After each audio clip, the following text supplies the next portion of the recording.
నమస్కారం. Life with భక్తి. మీరు చూస్తున్నారు త్రివేణి సంగమంలోని పడవ ప్రయాణం. ఇలా పడవలో వెళ్ళిన తర్వాత మనకి నది మధ్యలో ఇలా పడవ ఉంటుందన్నమాట. ఇప్పుడు ఒక పెద్ద ఆవిడ దిగుతుంది కదా, ఒక లేడీ.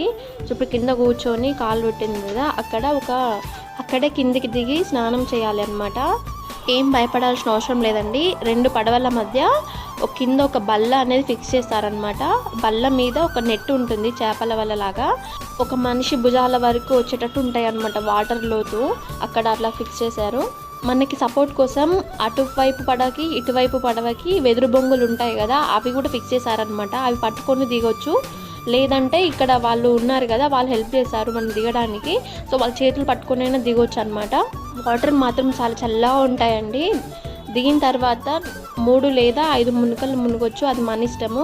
మనం స్నానం చేసేటప్పుడే అక్కడ ఫోటోగ్రాఫర్ కూడా ఉన్నారు. మీరు ఆ క్షణాలని ఫోటో రూపంలో మార్చుకోవాలి అనుకుంటే ఒక ఫోటోకి 50 రూపాయలు తీసుకుంటారనమాట. నెక్స్ట్ వచ్చేసి ఒక ముఖ్యమైన విషయం అండి. మీరు స్నానం చేసేటప్పుడు అక్కడ ఒక 2-3 మెంబర్స్ కూర్చొని ఉంటారు కదా, ఒకరు కొబ్బరికాయలు ఇస్తారు, మీరు వాటర్లో వదిలేయండి అని చెప్పేసి నమస్కారం చేసేటప్పుడు. మీరు కానీ తీసుకున్నారనుకోండి, వాళ్ళు 300 రూపీస్ ఛార్జ్ చేస్తారు. సో తీసుకోకండి. మీరు ఇన్ కేస్ తీసుకుంటే మీరు స్నానం చేసిన తర్వాత నెక్స్ట్ ఆ కొబ్బరికాయ మళ్ళీ తీసుకొని మళ్ళీ వేరే వాళ్ళకి అమ్ముతారనమాట. నేనైతే వద్దనే చెప్తాను.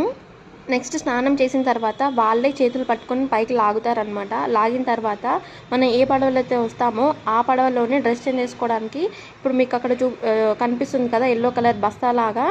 సో ఏ పడవలో అయితే వస్తామో ఆ పడవలోనే డ్రెస్ చేంజ్ చేసుకోవడానికి గుడారం లాగా ఏర్పాటు చేస్తారనమాట.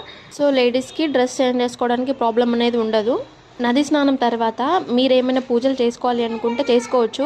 మీకు రైట్ సైడ్లో ఒక అతను వైట్ బనియన్ మెడలో అది వేసుకొని ఉన్నారు కదా, వాళ్ళు వచ్చేసి ఇక్కడ పూజ చేయించుకుంటున్నారనమాట పడవలోనే. సో మీరు ఇన్ కేసు ఏమైనా పితృతర్పణం, మీ పిల్లల పెళ్ళిళ్ళు కానీ ఇంకేదైనా పూజలు చేయించుకోవాలనుకుంటే చేయించుకోవచ్చు.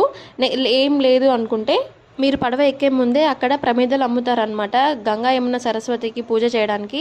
సో ఆ ప్రమిదలు తెచ్చుకొని దీపారాధన చేసి నదిలో వదిలేయడమే. పూజ కూడా అవన్నీ అయిపోయిన తర్వాత ఒక ఖాళీ బాటిల్లో ఈ పవిత్రమైన నదీ జలం నింపుకుంటే మన నదీ స్నానం అయిపోయినట్లే. ఇక్కడ ఈ స్నానానికి ఒక్కొక్కరికి 300 అడుగుతారనమాట. సో అది మనం మాట్లాడుకునే దాన్ని బట్టి ఉంటుంది. మేము వచ్చేసి పర్ పర్సన్కి 100 రూపీస్ ఇచ్చాము. ఏదైనా అండి మనం మాట్లాడుకునే దాన్ని బట్టే ఉంటుంది.